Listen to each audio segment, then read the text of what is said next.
One. ¿Qué onda, my sisters and brothers? Thank you for joining us on Movement Es Medicina, a Super Mark Rock podcast. I am Super Mark Rock, aka Dr. Mark A. Lopez.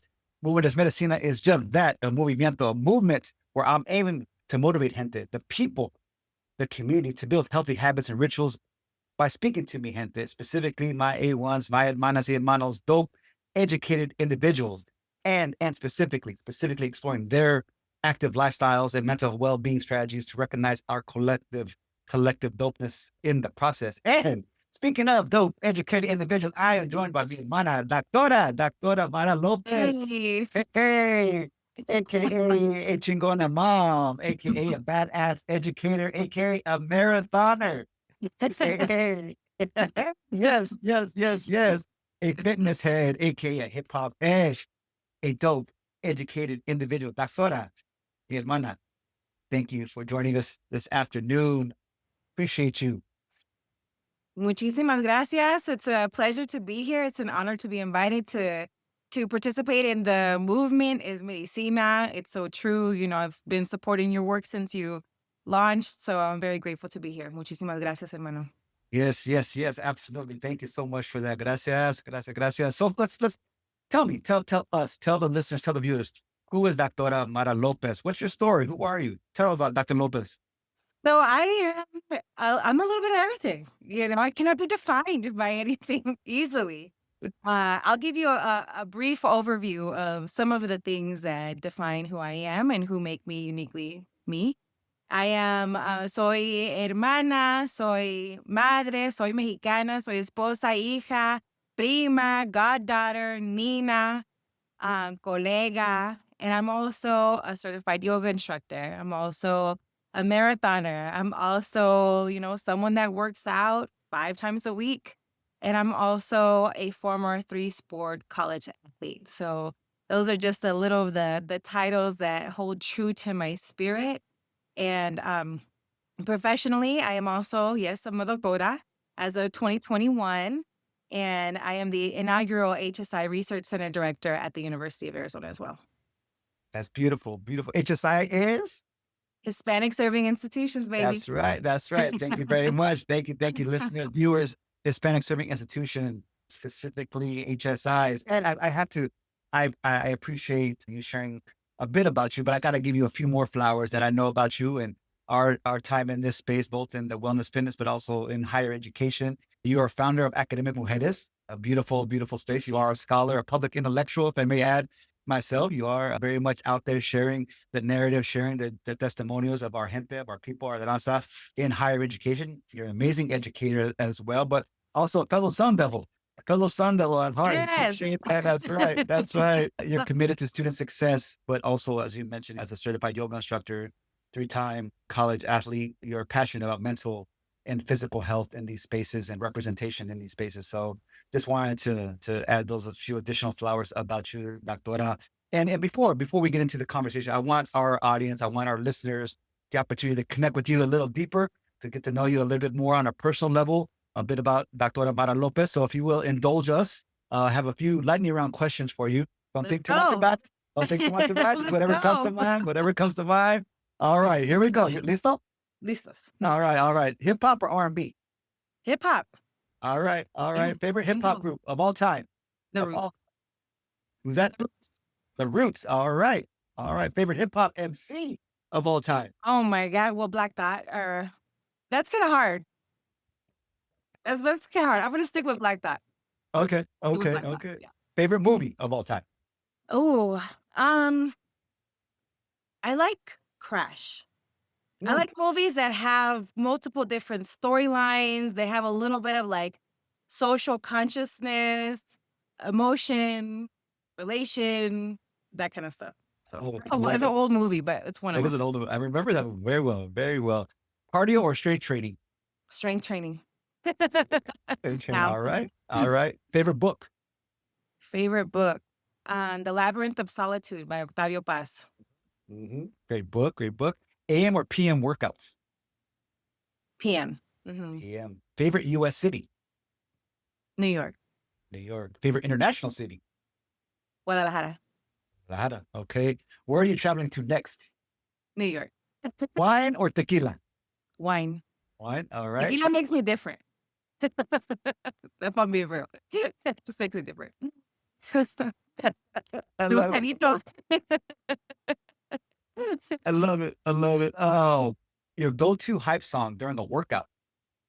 Ooh, that's a good one. So I think the Rottweiler still hits, when Nice. I was in high Nice. school, that came out, or a little bit before I was in high school, and I was nominated. We would go out for basketball when we'd get out the tunnel, we'd run Mm, around the court a couple of times. That song always played yeah. at the time, and so that still kind of gives me those same pregame jitters. I love that song.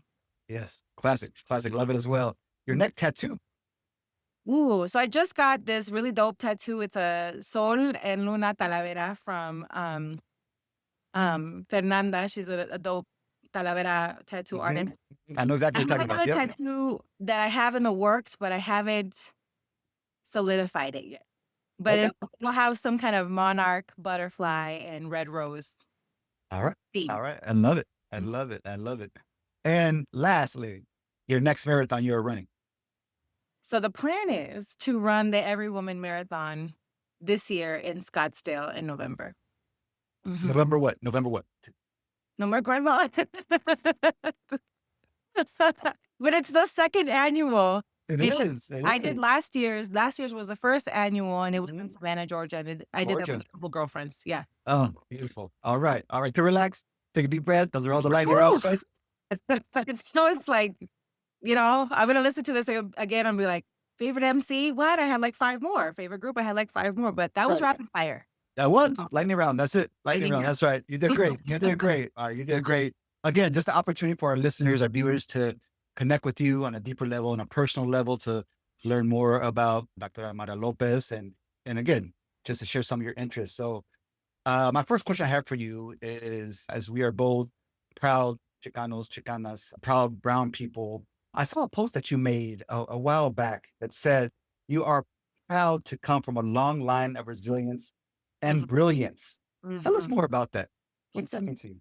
Yeah, so I was, raised in a small border town called the Imperial Valley, California. Shout out Mm, to the IV. I'll never forget where I come from. I reference it often. mhm, And me and my 3 brothers, I have 1 older brother, 2 younger brothers, and we were all pretty much raised by my mom and my nana. mm, He worked in the fields in California, across Southern California for very many years, and both of them retired in the education system, one as an elementary school teacher and one as a lunch lady. My nana always gave me and my brothers the coldest chocolate milk, it was always like a little splash. Um, and, they went through so many different experiences in their professional lives. They had access to a lot fewer opportunities than I had, but they also, their strength, their power, their voice wasn't always amplified. And still, in spite of that, they raised everyone that they raised, my cousins included, to be resilient, to be mm, bright, to be brilliant, and to push forward with, capitalizing on the opportunities that we had. And so mm, I highlight them in everything that I do. Everything that I am informs everything that I do. mhm. And they are such a big part of who I am. So they're always in every success. Beautiful. Beautiful. Well said. I mean, similar. I mean, to my upbringing, I mean, while I had very strong men in my life growing up, but it was the women that in my formative years, I mean, that were everything that taught me to be the man who I am.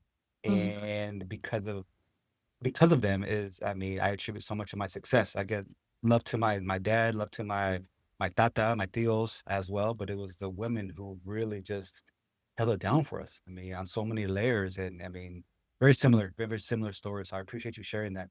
Thank you so Yeah. much. I often share. I prioritize my healing, my movement, my transformation. And now you mentioned you've been rocking with Medicina for since its inception. One that focuses on the mental health and the well being. Right. And you, Edmond, you wear a jingle of hats. You know what I mean? You're a mom. Not wrong. Not wrong. You work at a major research university. You're raising 2 beautiful babies. You focus on your wellness and fitness. You're a scholar practitioner. How do you prioritize, your own mental wellness and health in your day-to-day life? How do you keep it all going? No hay de otra. First and foremost, no hay de otra. I did. I did sacrifice myself, my time Mm, for a long time. You know, I had my babies when I graduated with my bachelor's. My daughter was 6 months old. When I graduated with my master's, my son was 6 months old. mm, When he was 11 months old, moved from San Diego to Arizona to then just 4 months later start my doctoral program. The first year of my doctoral program, I'm working full time, nursing my son half the time, dissertating and writing and researching in this new element, this new space, away from family and friends. There were years where I didn't prioritize this. mm, There were years where I felt like it was, um, there was a sanctity of motherhood that came mhm, with self-sacrifice, mm, where if I spent an hour at the gym or 45 minutes out of the house just for me, it made me a, a bad mom. It made me a bad wife. mhm, And there was something pure that was purified by society with that process. When the pandemic hit, and I'm now 2 years into my doctoral program, still working, mhm. and all of us are on top of each other, all the Yeah, time, always. yeah, yeah. I was like, "I gotta get out of this damn house. I'm gonna lose my mind. I'm gonna lose my mind." Right. And I live in Arizona, so it was like, it had to come to a head for me. It had to be a boiling point. It literally was a boiling point because Mm, my first step out to physicality was to just take a walk at the park. There's this man-made lake around here. It's beautiful. It's called the Islands. mhm, And I just left. I was like, I gotta get out of the house. I got out of the house. I was like, I'm just gonna walk a little bit. I walked 2 laps around 1 mile. Mind you, this mm, was June in Arizona. It was hot as mm. Yeah, hot. yeah, But yeah. that's how bad it got for me Right. mentally. I was like, I'd like to ensure that I have my wits about me. And that's not always the case, right? I Mm, want my kids to know that even when the pressure is high, that I am rising above the pressure. mhm, But I was getting to a point where that was becoming very difficult for me. And I had lost so much of what made me capable of doing that. All I became a certified yoga instructor in 2012. I danced salsa professionally in San Diego for many years. All these things that the physical spaces that kept me tethered to, mm, sanity and who I am, I didn't have anymore. I had relinquished it fully because I thought that motherhood came with that kind of sacrifice. You know what I mean? mm, mm. Never saw my mom lift weights. My nana, pues menos. Sí. My tias, menos. That was Mhm, not a part of who who I saw raising us, you know? mhm, And so I had to kind of unlearn what I thought motherhood was, which was una bola de sacrificio, mhm, and redefine that for myself. All while I was also struggling with my mental health. mm, And I'll say that in that moment, I'm just very grateful that I took that first step out. I'm glad that it came to a head. I couldn't go to the gym. I couldn't go to a yoga studio because nothing was open. It was during COVID. mhm, mhm, mhm, But just that first step, I was like, oh, I did a mile today. I came back the next day, I did 2 miles. Came back the next day, I did 3 miles, right? I stayed at three mm. miles for a long time because, again, it was hot. Yeah. But it started to become the thing that I did. And it was hard because my son would be like, Ma, don't leave. Why are you going? Stay. I had to overcome that and help them understand that this is a priority too. They need to see me do these things too. So it was hard. It was kind of like a lot of unlearning, a lot of learning for the first time and reimagining and redefining and Mhm, bringing the kids to see it too. It was a hard process, but we got there. mm, mm.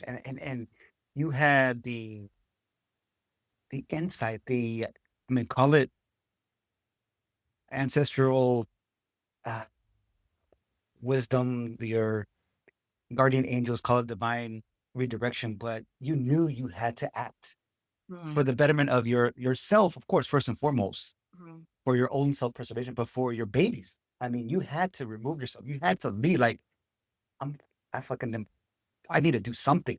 I need to go for this walk. Yeah. You know, you knew wellness, you knew fitness because you were in that space prior to your baby. So you knew the benefits, not only physically, but what it did for you Mhm. mentally.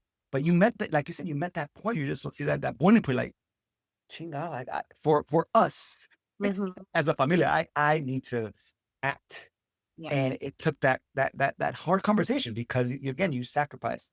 You're you're in wellness, your motherhood Mhm. era. You know what I'm saying? That you had to take a step away for me to be my best version of me so I can serve them as their Mhm. mom, as their mother. You know what I'm saying? And I mean, that's beautiful. It's said for so many, as we know, in our villages, our communities, and especially with our raza, like, no, this is all, this is it. I'm a parent. I am this elder now in my family. I am the caregiver now. Everything else stops because I have to give all this time and that balance. To what point? To that breaking point, right? That we will reach. And unfortunately, time and time again, like our health deteriorates, our physical, it's spiritual, mental, just crash and Our burn sense of to. self, you know, our sense of self. Because in addition to kind of redefining and establishing a practice, just as a person, it's hard to establish a practice. Just as a person, woman, male, you know, just as a person, it's hard to create a habit. But then to also unlearn a bad habit, which is Yeah. self-sacrifice, and then to kind of relinquish the idea that you need to feel guilty when you tend to your physical body, your mental health, in order for you to better tend to everybody else. Mhm. That's not something that we grew up learning Oh, as absolutely. Like, women, is even just in our culture. mhm, We didn't grow up learning those things. It was like, if they call you, you answer. mhm. It's like, It's just the title just kind of defines you. And I think that it has been for me a really important thing to show the babies how to exist in the world without being defined by titles put upon you, you know? mhm, mhm, mhm. Say more about that because I love that whether it is, as we're both have advanced degrees and as me, I'm not sure you, I was a first generation college graduate student, Right. product of Upward Bound and Trio programs, and firm believer that if it wasn't for Upward Bound, I would not be having this conversation. I would not be sitting here in front of you. Upward Bound saved my life. Mhm. Literally saved my life from where I come from, the streets that I come from. But I wore that label of a college graduate so proudly for my familia for so long that I had a sense of purpose now because I had this label that of a college graduate. I had this label of, okay, I want to serve my gente. I want to serve my community because I have these credentials now. And I had this new label that was allowing me to do so. Yes, it was a credential. Yes, it was a new skill set. Mhm. But it was something that I had to unlearn. To your point, I love the point that you made about having to unlearn that I became quickly a milestone chaser Mm. and that a bachelor's was not enough for me because I wanted to do bigger things. So I needed another credential. So I Mhm. pursued my master's, I pursued my PhD. And then again, I just started pursuing more and more milestones and credentials. And I lost sight of the work and true transparency that I needed this skill set. I need these credentials so I can have a label so I could serve better, more impactful, more greater my reach, if you will. And I had to unlearn that. And that was tough Mm. because I worked so hard for these credentials. I worked so hard to get to these points in my career professionally that I could make a difference now. When all along I could and I was.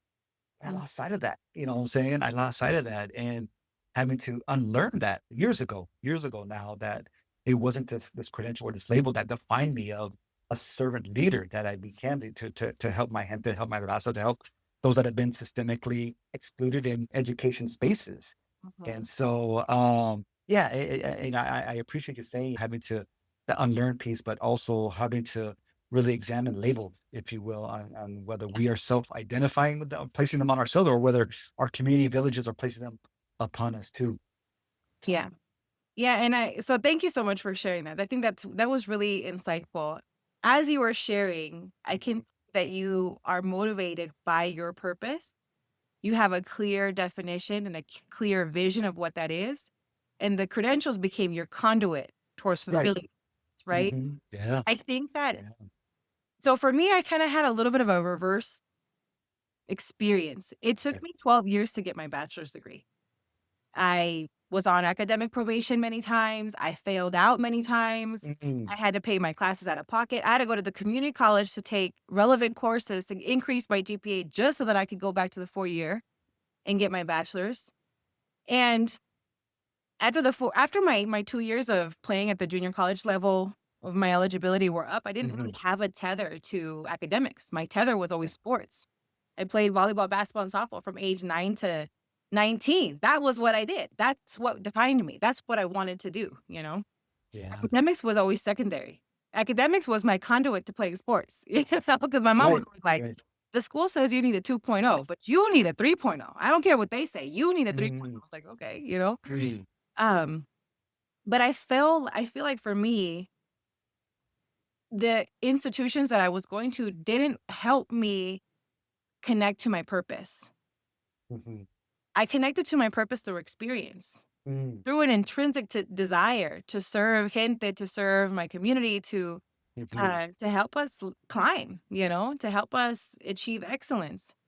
And it wasn't until I started to engage in different research projects. So I worked with the south side of San Diego with Black and Brown communities on a lot of public health projects for very many years. And then there was one job that I had as a program manager for a training and mentoring grant. I worked with students that were considered underrepresented in public health, you know, Mm-hmm. Black and Brown minorities.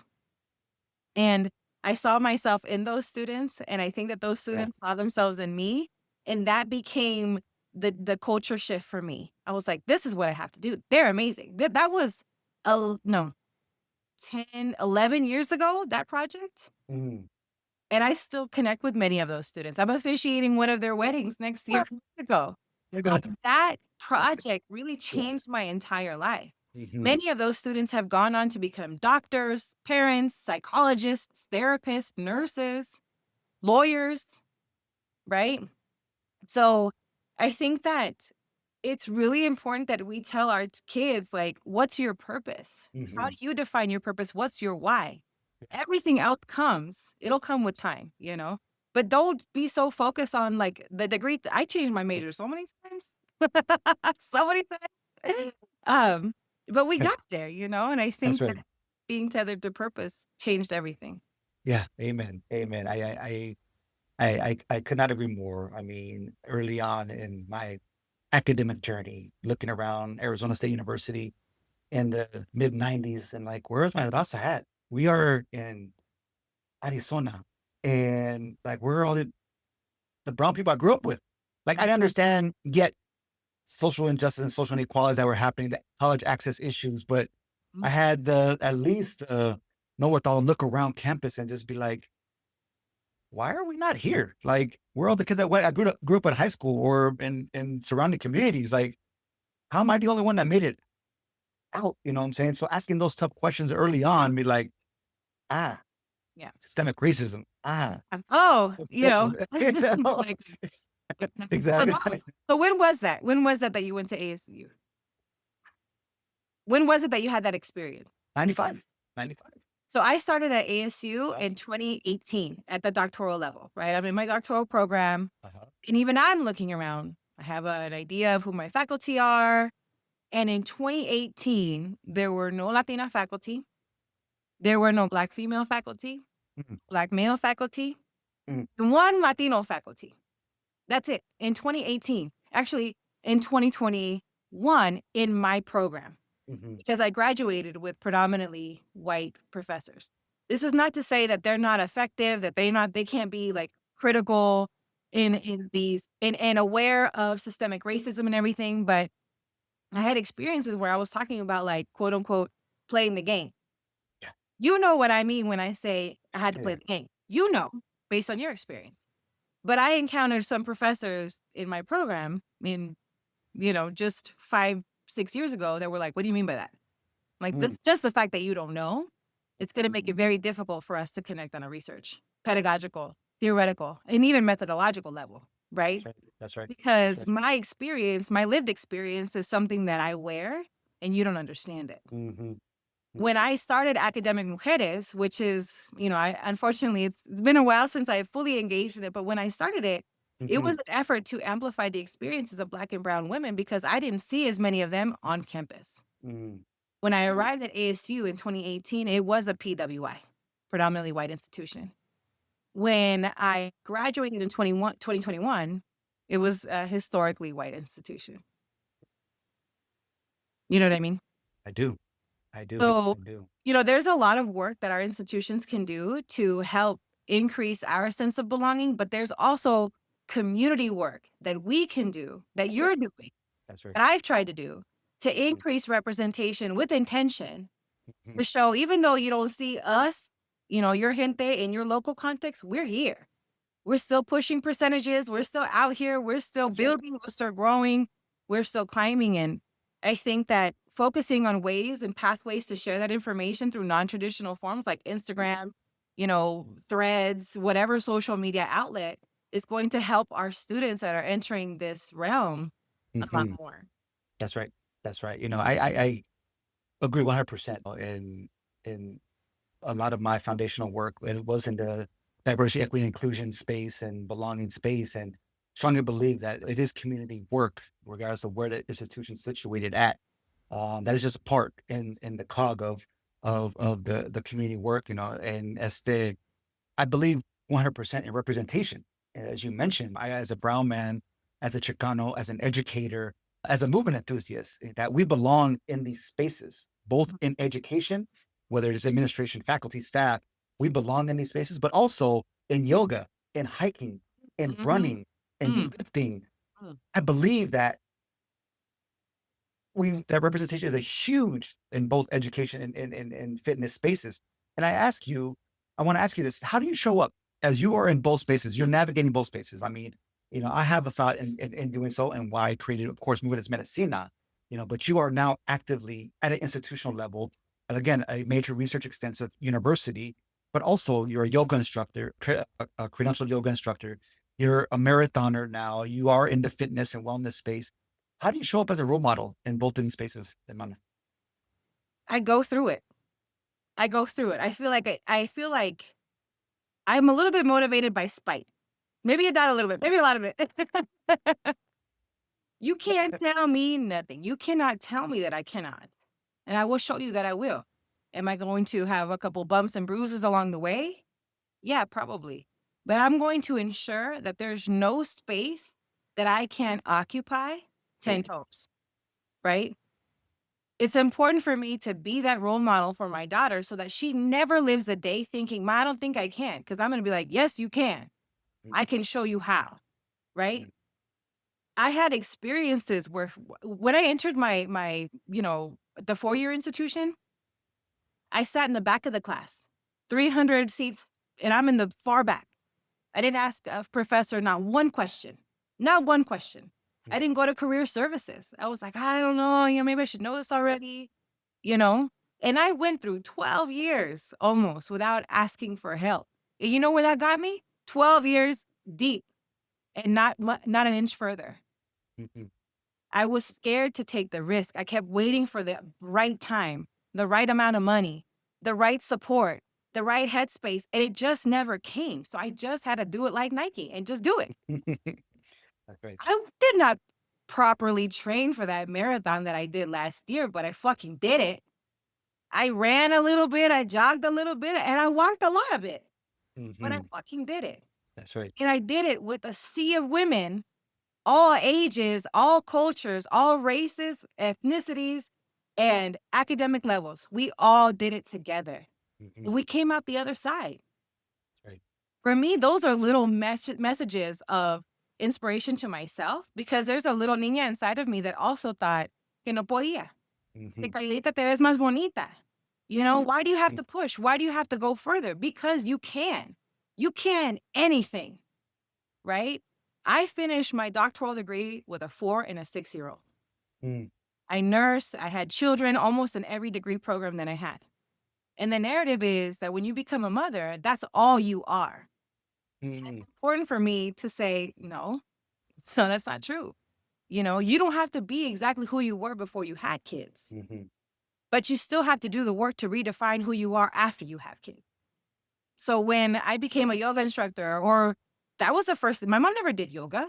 Mm-hmm. I didn't know anybody in my life that had done yoga, and I was fucking there. Was I there with a bunch of Latinas? No. Also no. Um, I did salsa. I performed on stage, the LA Salsa Bachata Congress, San Diego Salsa Bachata Congress. I'm on stage in heels, in like a leopard print leotard, doing things my mom could never do Mm-hmm. because of the patriarchy, because of machismo, because of the way my dad was, because of imposter syndrome. And I did it anyway.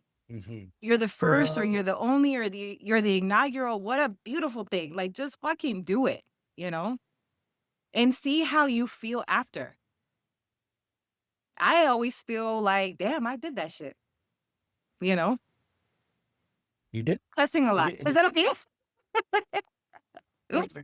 Absolutely, absolutely. No, no, no. And you're doing it, and that's what I love about your journey and witnessing your journey in these spaces, Doctora, is that you are doing it, and not only are you role modeling for the next generation of brown scholars, of brown change makers, but I think, like you mentioned, for your mija, but for your babies, you have two beautiful babies that they see you doing this. They see you kicking down doors. They see you having a presence in these spaces. And they're like, yeah, that's my mommy. That's what she does. That's what Yeah. she does. That's what she is. And that's just that message just continues to sink and sink. Like, without question, they're going to be able to dream freely. You know what I'm saying? That without having to have to reclaim Mm. spaces that they felt that they never could have, like, as you mentioned, like both of our moms and our nanas, they just could not, No. for the cultura that they came up in, the patriarch, the machismo that they were surrounded by, the cultura, et cetera, et cetera. I mean, we can go on and on about that space, but your babies are like, no, this is possible. My mommy did it. Yeah. Someone asked me the other day, they're like, "Why do you work out so much?" Because my whole thing is like, I want to be like a muscle mommy. I want to be able to lift a lot of weight. That's my new thing. Um, I went to go fill up the 2 5-pound garrafones. Uh-huh. Oh, I just filled up 2 because I didn't have a whole lot of time to fill up all of them. And so I said, "Okay, mommy, open the door." And I got one. I had 2 5-pound garrafones, one in each hand. And she was like, "Dang, mom." And I was like, "That's why I work out. That's why I work out. That's it. For no other reason." And so that I could eat, because I like to eat. But that feeling right there is unmatched by anything. Right. Right. That she knows that she goes. She's like esterca. She's a Libra, so she's a little bit like a learner and I have to know it aller, Mm. Um, so that's for me what's the biggest motivation. I love it. I love it. And again, you have quite the following in various social media spaces. And as we are both huge wellness advocates, movement enthusiasts, I tell gente to try to get some movement in. I get on my soapbox, I get preachy, and I own it. I do, but I love this space. It's actually one that brings me pure joy at the end of the day. But trying to help our gente to move for 20 to 30 minutes, do something, Mhm. get something in, a walk, as you mentioned. My journey started with the walk también. Just need to get outside, a bike ride, something. My question for you, hermana, is what would you tell someone that's not even there yet? That's just like, okay, I hear Mark, I hear Mata, I hear others saying they need to do something. What's your message to them? Why should they move for 20 to 30 minutes a day? I think I would not encourage anyone to set any parameters towards movement, to be honest Okay. with you, because Okay. Okay. I think the way I'm built is if I set the parameter for me and I don't meet the parameter, then I think I failed and then I get Mm. into my head, right? So I think you just go. Just go outside. Just be outside. The Mhm. hardest step in any journey, this is gonna sound super cliche, the hardest step in any journey is always the first one. That's right. Because you're fighting your habits, you're fighting your ego, you're fighting your mental practices, Mhm. you're fighting soul guilt, right? You're fighting so many other things right before you take that first step. And Mm. presumably, you take that first step and you've already won at least some of those battles. You just got to go outside. You know how many years I had a gym membership that I never went? Mm. Never went. Where I would, even like when I had just gotten here, I went to go like add something to it. They're like, yeah, the guy put me on like full on blast. He was like, yeah, you've been here 3 times last year. I was like, first of all, I didn't need you to say that. But hey, that's not helpful. I'm here now. Like it takes it takes a long time to establish a habit. Let's just say that research says it takes about 2 weeks. I'm sure I saw or read that somewhere. Let's pretend that that's true. For me personally, it took me about a month Okay. because I went in, and in the first couple days you feel great. You're not sore, your muscles aren't tight, you're super flexible. I was like, man, I'm amazing. 3 days later, you're like, you I'm like, oh my God, everything hurts. My nose hurts, my eyelashes hurt. You gotta give yourself grace. Yeah. So I did not give myself grace. It was riddled in guilt. Mhm. I was just doing what I thought I was supposed to do, kind of, sort of, because I was supposed to do it when I started Mm, going to the gym. mm. And eventually it was like, every day I'm going to go to the gym at the same time. They have a kids care there. So ya ni eso con excusas, I Sí, can take the sí, sí, kids sí, for sí, kid sí. care. Mhm. Once I fought my mental, once I fought my bad habits, once I fought my guilt, and I gave myself grace, I was good to go. Now I'm 3 years deep in going to the gym, and there's no looking back for me. That's right. It takes so many different, call it the stages of change, right? Those 5 Mhm. different stages of change: Right. contemplation, action, whatever it is. Give yourself the grace along the way because you're Mm. establishing new habits. Mhm. And that takes a lot of time and patience and guilt. Yeah. And again, like I said, you're fighting several different demons that are telling you just to sit your ass down and not do a fucking thing. So as you enter battle into your own mental health, give yourself that grace, but don't stop. Amen. Amen. I could not agree more that whatever the space is, whatever the modality is Mm, that you choose, cycling, walking, hiking, it is equally important to give yourself grace. Yeah, you're absolutely right. The hardest part is showing up. You hear that time and time again from an individual who is on their wellness journey.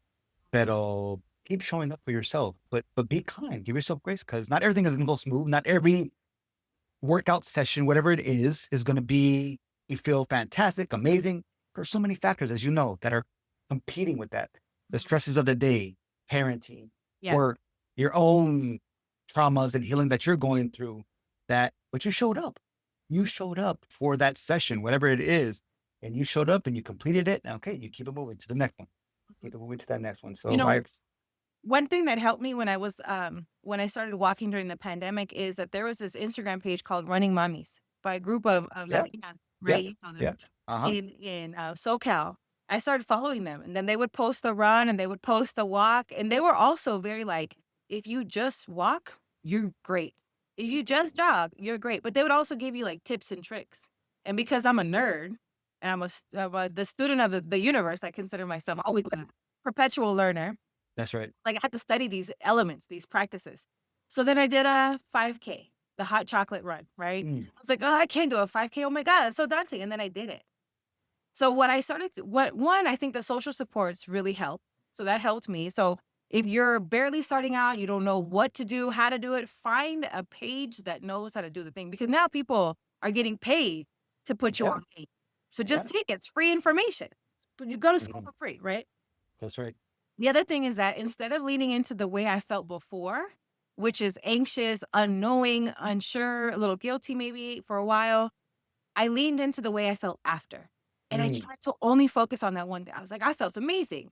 I did the 5K. I was one of the last people out, but then I did it, or I went for a walk today. It was super hot. I only got 2 miles, but I feel good today. I feel good. yeah. I feel good that got that out of the way. So lean into the post, don't focus on the pre, right? Mhm. When I started going to the gym, I didn't know what I was doing. So I Mm. went on Pinterest, and Pinterest has like push pull legs Yeah. or, introductory workouts for women in their 30s. They some I did todo. There's no excuse to not know what you're doing because the Right. information, we live in a world of information right now. That's right. That's So right. I would just go on Pinterest, I would screenshot the little thing, and I would be on a machine, todo tontita, just looking at the thing, just kinda doing the thing. Now I have a little bit more social awareness and, practice that if there's something that I've never done before, I'll ask someone that's doing it or has done Mhm. it. Then we go for that. Social support helps. It helps move the needle. So, like, even to any of your listeners that are women, that are moms, that are, educators or whatever, add me, follow me. Like, let's talk, let's wrap it out because I'm happy to support anyone that's on this journey. Thank you for offering that. I appreciate that. I appreciate that. That's phenomenal. And please, listeners, viewers, take her up on that. She's curious. You want to just be saying it. Please, if you're listening, hit her up, hit her up. But let me ask you this. What comes to mind when you hear or even see Movement Es Medicina? I think that no truer words have ever been spoken. Movement Mm, is medicina. You know, it's anti-aging. It's helped me, I think, in many of my darkest times. It's helped keep me tethered when things have become tumultuous.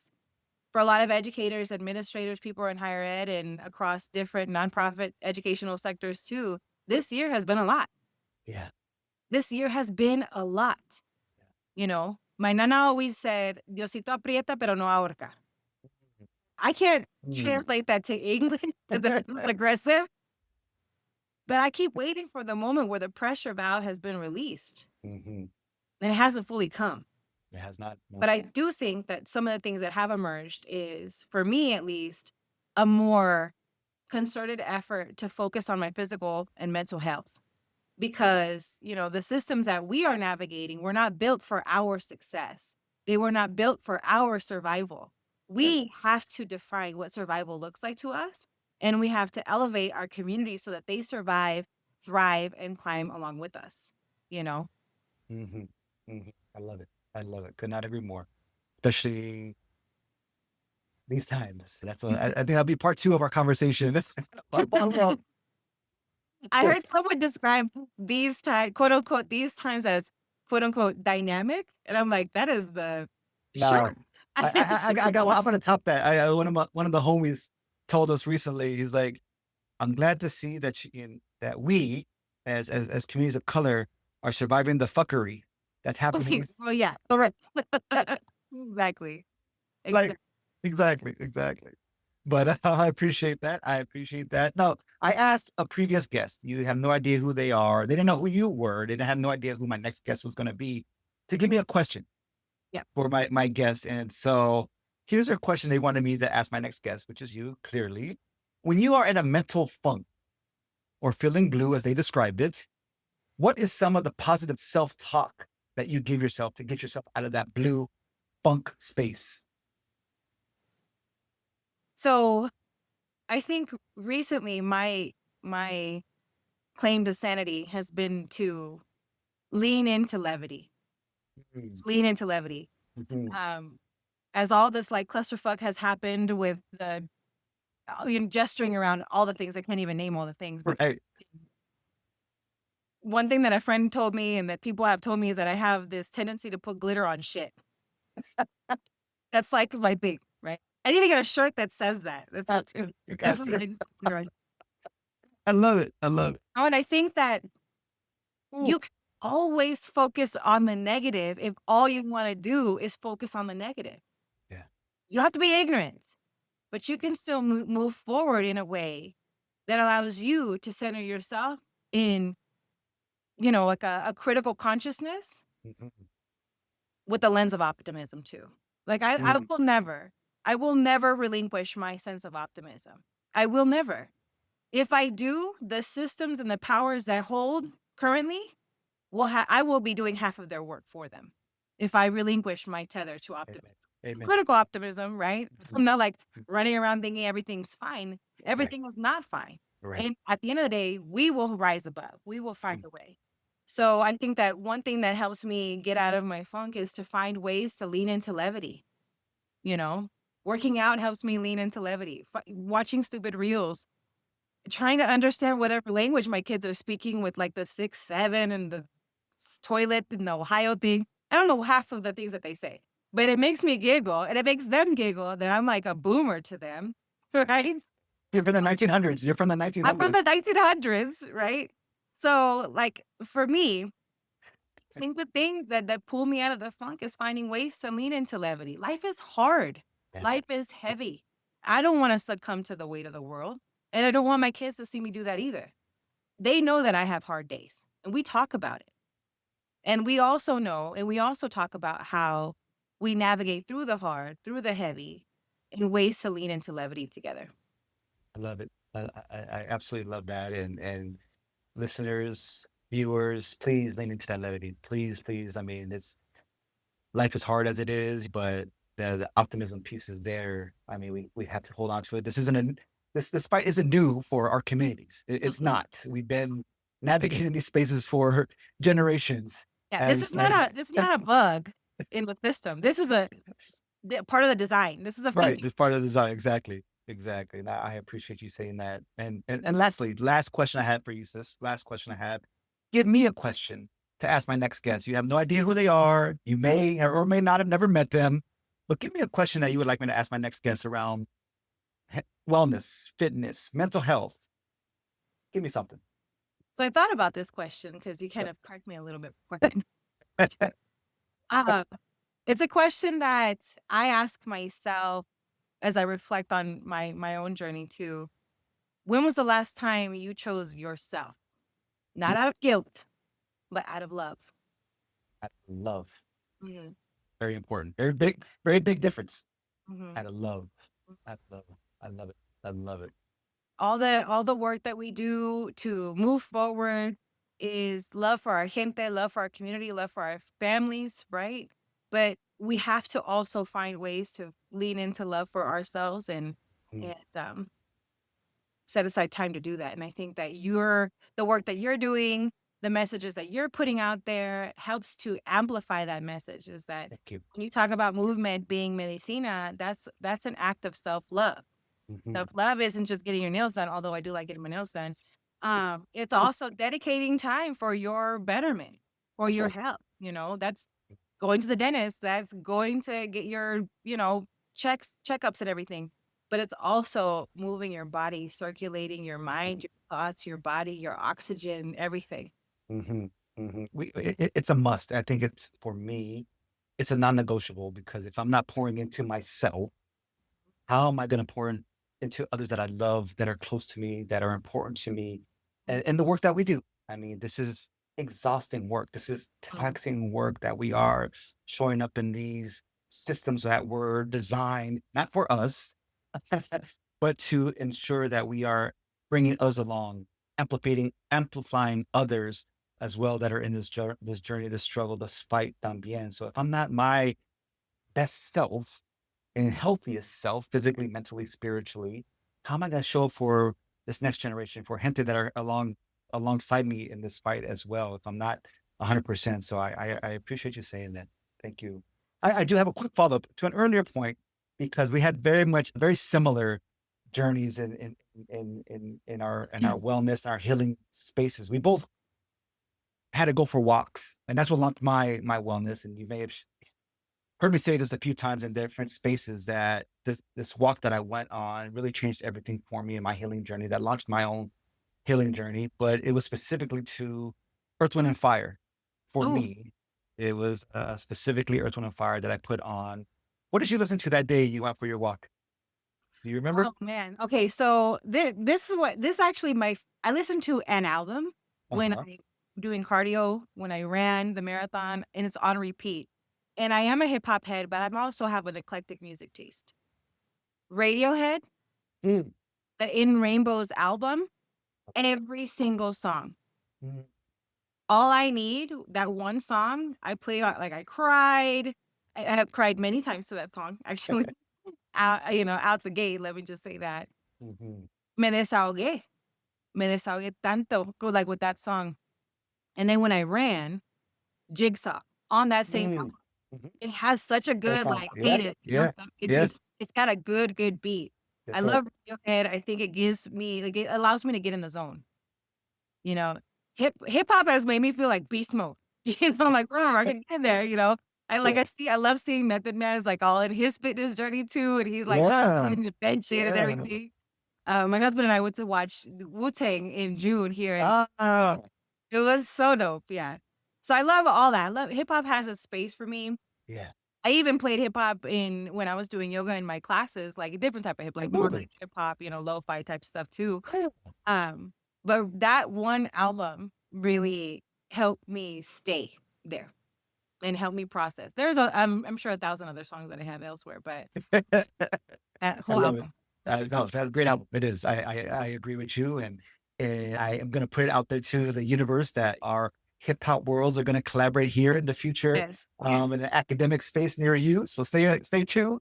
Yes. Stay tuned for that. We definitely, I think we have a story to share. I think the both of us with our hip hop knowledge and our backgrounds, I think we have a pretty significant story to share in that space. But hermana doctora Mara Lopez, I appreciate you. I appreciate your transparency, your wisdom, your words for sharing with our listeners and viewers. It's absolutely beautiful. I mean, I cannot wait to hear your second marathon when you crush it, all about it here in November. You're going to get the date. I'm gonna get the date. I'm gonna get the date. I'll be there. Don't worry, I'll be there. You're going to be there. You're going to be there. You're going to crush it. I look And I'll forward be representing, right? to it. That's right. That's right. That's right. You will, sis. You will. Oh, before we forget, where can the gente find you? Where would you like to be found? LinkedIn, IG, where would you like to be found at? Can you share? So most of the kind of stuff that I share is going to be on Instagram. So you can find me at doctora.lopez on Instagram. You can also follow at Academic Mujeres on Instagram, and then find me on LinkedIn or find me in there. And then also, if you're listening, send me a DM. If you are a woman in this world that is wondering how to move your body, you hit me up, because like I say always, juntas podemos más. Amen. If as we climb, I got you. Amen. Amen. 100%. 100%. Dr. Mara Lopez, again, gracias. Mi gente, please, por favor, recognize your dopeness. I believe we are dope, educated individuals. Like this episode, ask us questions, hit us up, send us DMs, give us feedbacks. Follow me at Super Mark Rock on IG or on YouTube at Movement Es Medicina, as well as Apple and Spotify podcasts at Movement Es Medicina. Mi gente, gracias for your time. Paz y luz.